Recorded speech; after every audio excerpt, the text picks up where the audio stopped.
Hello, and welcome to Think Prod Up Front, Shifting Left on Production Excellence. I'm Shelby Spees. I'm a developer advocate at Honeycomb. Now, getting paid can be scary. More teams are putting developers on call for their services in production, and because production is so increasingly complex, there's so many moving parts, external dependencies, emergent failure modes, it's hard to know where to even start. Our mental models are incomplete. Even though we've come a long way, we have automation and tooling to help us with things that used to be manual and error prone, but our complex systems fail in ways that we can't predict in advance. There's rarely a singular root cause to our incidents, and our playbooks only take us so far. Our tools they can be inscrutable, right? Responding to an incident is like we're looking over here at our graphs in a dashboard, squinting and trying to line up, times, and then going over here to the logging tool to search and filter down based on those timestamps, querying through logs, which works great when you know exactly what you're looking for or you know exactly what that squiggle on the graph means, but we're often searching in the dark. Meanwhile, there's always pressure to keep shipping features. It can feel like we barely have time to finish one project before the next deadline crops up. And since we're always fighting fires and dealing with interruptions, we're constantly in this reactive state. We don't get time to improve things. Our sociotechnical systems are fragile, right? There are a few go-to senior people who are holding things together, but they can't safely go on vacation, so they're burning out. Our less experienced team members start stagnating in their skills because it's not safe for them to interact with production. And that means they can't start taking on more responsibility and more production ownership. And finally, we lose management trust. Our deadlines, our roadmaps, our time estimates are never reliable. And so management doesn't trust us, and that can be hard to have those conversations about to be able to justify paying down tech debt. So this is painful for everyone, and honestly, it's unsustainable for the industry. But it doesn't have to be this way. I want to share this idea of production excellence, where it's not just about tools, it's about investing in our socio-technical systems. So where do we start? We start by approaching our work more scientifically. Managing change is so fundamental to everything we do.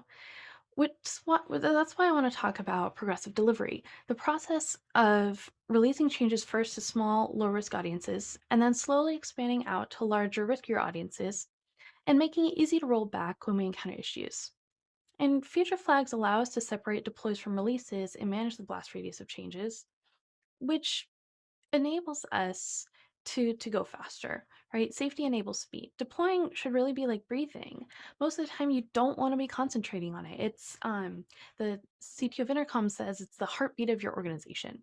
And so the smaller you make each change, the easier it is to debug, roll back, and fix issues. And you're not going to get to continuous deployment overnight, right? Right now, if you're deploying once a quarter, there's going to be some work to speed things up. But each iterative improvement, each incremental improvement is worth celebrating. But velocity is only part of the equation. Without tight feedback loops, we're just quickly making a mess. So that's why we need observability. And observability in software is the ability to understand and explain any state a system can get into, no matter how novel or bizarre, without deploying new code. So it's not about going in and changing your log level to debug in production, or going in and adding new timers around the blocks of code that you think might be introducing latency. No, observability is the ability to answer new questions about our systems using the same data that we're capturing all the time. And observability is how we address these hard to debug problems that we're encountering so often in our modern distributed systems. Issues that only crop up sometimes, they're hard to reproduce in our dev or test environments. Things like you have an inefficient query that only causes issues for users who happen to have large amounts of data attached to them. Your aggregated metrics and your canned dashboards, they can't help you find those. So how do we gain observability? Well, answering new questions with the same data requires capturing lots of runtime context all the time. The purpose of modern observability tooling is to make this not only possible, but economically feasible at scale. And it also makes it easy, observability tooling makes it easy to explore that data in near real time. That's what it means for a system to be observable. So when you release a change, you can immediately go query for it and see actual user traffic interacting with your code that's been deployed or that the feature flag's been flipped on. And progressive delivery and observability, they really go hand in hand. It requires investments in tooling and in cultural changes, but it's well worth the effort. And it allows ourselves to protect ourselves from burnout without sacrificing our feature velocity. At Honeycomb, we practice observability driven development. We instrument as we code and perform meaningful tests. You need both good instrumentation and meaningful tests to have a lot of confidence in your system. We intentionally factor our code to make it easy to use feature flags, and our CI tooling builds on push for every branch.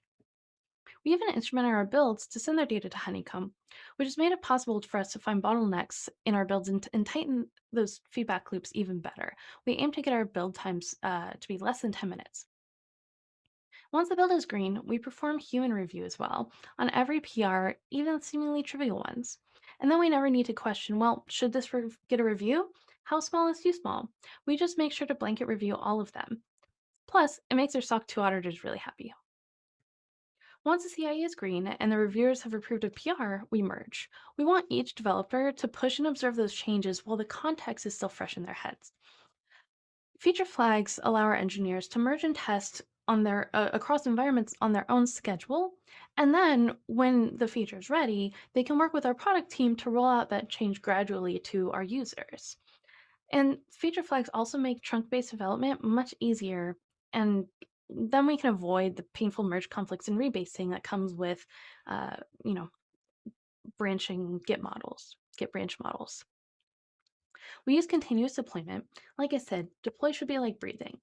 So we deploy on a cron every hour, and then we bring it full circle. We observe the behavior of our change in production using the instrumentation we wrote with the code. We check right away and then a little bit later to make sure we understand how this change is behaving with real traffic and real users. Now, we don't just release directly to our production environment. We have multiple environments that we release to. But at Honeycomb, we deploy a single build, the same code that runs across our different environments. So production is where our customers send their data in order to observe their own systems. And we have a second environment that's parallel to production called dog food, where we send the telemetry from the code that's running in production Honeycomb. It's not a staging environment. It runs the exact same build as production with slightly different feature flag settings. Dogfood allows us to query our production data or production telemetry data the way Honeycomb users interact with their own telemetry data. And so it's a great way for us to build user empathy as well as testing out experimental features. So we'll often enable feature flags in Dogfood for testing internally among honeycombers. And finally, we have a third environment called Kibble, which is where we send our telemetry from the dog food environment because we need to be able to observe the experimental features when our internal Honeycomb users are testing them out. And so features will get tested across these environments for days or even weeks. And we might even have something living in weeks for production before it gets enabled for our customers. So that's what we mean when we talk about testing in production. It's not about YOLO deploying a risky experiment to your biggest customers with no QA. Really, it's the opposite. It's about separating deploys from releases to allow us to reduce the number of variables so that a big feature release, a big launch day, is no longer blocked by a bad deploy. And this idea of working with product teams is it's really important because technical decisions, the decisions we make don't happen in a vacuum. From our architecture to our data models to individual lines of code, each implementation detail is it's a design decision, and those design decisions affect what we're able to do as an organization. So I think as software practitioners, we have a lot to gain from this perspective. And it's a pretty common feeling, I've definitely felt this, where it's difficult to map our engineering efforts to business impact. How do we know that we're doing a good job? And sometimes it can also feel like we're never given an opportunity to work on the things that we feel are most important. We're the sharp end practitioners. We interact with these systems every day. But when we want to spend time on refactoring or paying down tech debt, or when we think it's a good idea to try new language or technology, we're often met with skepticism. People tell us, well, we need to think about the needs of the business, as if we're not thinking about the needs of the business. Meanwhile, our signal to noise ratio is so low for many teams. Alert fatigue is super rampant. And that's because we're often alerting on symptoms like CPU utilization that doesn't tell us anything about the impact of that crossing that threshold. So we really shouldn't be waking people up for issues that'll fix themselves. Remember, we have all this auto remediation, auto scaling, and load balancing and retries that we don't need to wake people up for those sorts of issues anymore. But even when our alerts correspond directly to user pain, the alerting and the dashboards and the data that we're alerting on rarely can give us any clues for how to remediate the issue. So this is where service level objectives can be a huge help. Service level objectives, they represent a common language between engineering and business stakeholders. They help us define what success means according to the business, and then help us measure it with our system telemetry throughout the life cycle of a customer. SLOs are really for service behavior that has a customer impact or, a user impact. If, for example, if you're an API service that gets in, uh, it's only interacted with by other computers, that's still downstream users that you care about. And so at Honeycomb, we want to ensure that things like our in-app homepage loads that are human-facing, that it loads quickly with data, that things like human run queries are returning results fast, but also that customer data being sent to us by their systems is being ingested quickly and stored successfully. And so those are all things we actively measure. And they're the sorts of things that our product managers and our customer support teams will frequently go to engineering with questions about. So each of those types of events, the homepage loads, the query runs, the data being ingested, each of those things has runtime context that we collect in our telemetry. Things like response code, user agent, query parameters, as well as the request duration and any error messages we might get. That telemetry enables us to define a service level indicator, an SLI, to categorize events into good and bad buckets. We set a threshold, for example, our homepage in the app should load within 250 milliseconds with no error. And then each individual homepage load, the SLI looks at and says, well, is this good or bad? Does it meet the threshold or not? So that's for individual events. But in order to measure risk, we need to look at the overall system behavior. We can't just say, well, we had a major outage on Monday, but we've had 100% uptime since Tuesday, so we're safe. Well, it's only, Thursday, for example. Our customers still remember that pain from Monday. So we calculate based on a window, usually a 30-day. We usually aim for 7 days at minimum.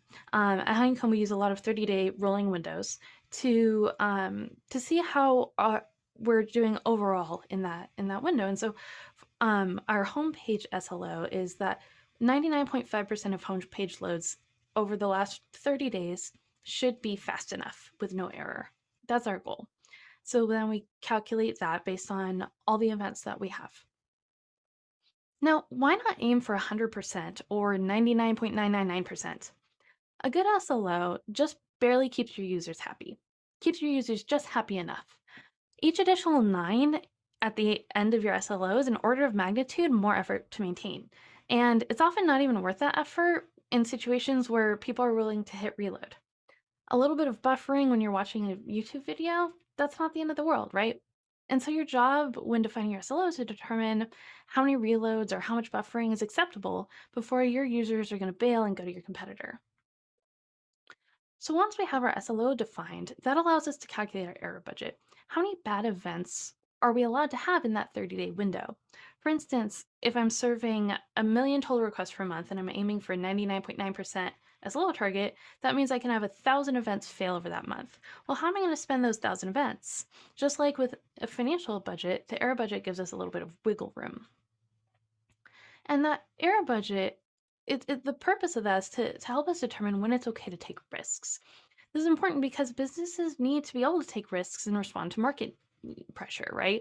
So things like testing out new technologies to maybe try and reduce infrastructure spend, or building out new experimental features or entirely new experimental products. That's the sort of thing that we need to have slack in our systems for. And so error budget is building that slack in. And so, and the other thing is when you overshoot your reliability target, it's kind of a waste. It's like keeping extra cash under your mattress instead of investing it.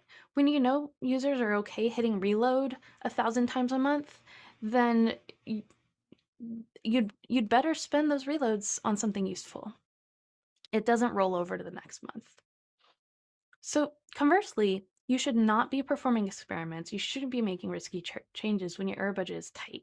If you've had a lot of recent customer-facing incidents, or even if your incidents aren't customer-facing, if your engineers are feeling burnt out and spread thin because they're getting paged so often and performing heroics, that's the time to invest in reliability and paying down tech debt.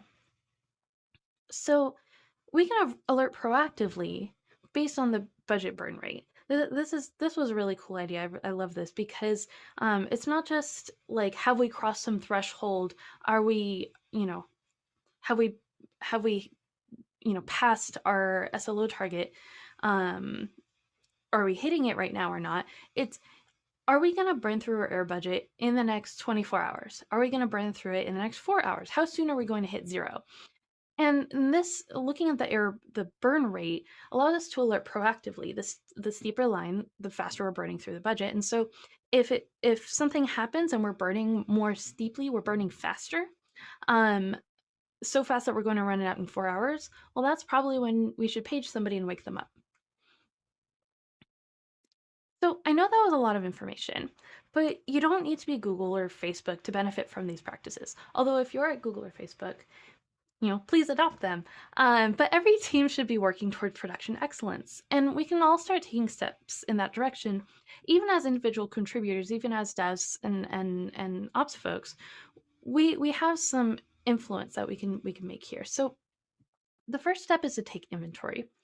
What tools are being used at your company? What tools are being paid for but nobody's using? And this is a time to be curious, not judgmental, right? Like, the things that have been best practices for a long time are changing, and every team has its warts. So just sort of taking inventory, assessing your situation can be really, really valuable, and you'll learn a lot. And then once you're ready, if you want to start improving observability, you can start by taking small steps and learning more about your systems sort of incrementally. It often depends on what changes you have the power to make. If you're on the development side, you might have an easier time adding an SDK and instrumenting some code. If you're on the ops side or infrastructure side, you might have an easier time deploying an agent or adding a service mesh, more or less. And so you can, depending on what authority you have, you might choose different options. And you can do a progressive rollout with your instrumentation as well.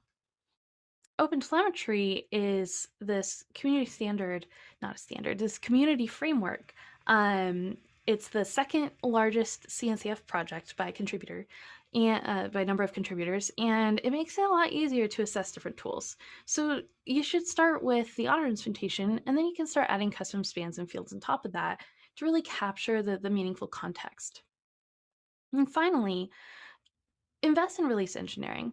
It's often the least loved code in any organization. And so instrumenting your builds can be a great starting point to learn how to instrument your code, how to learn, traced visualizations, as well as improving your build times and tightening that feedback loop.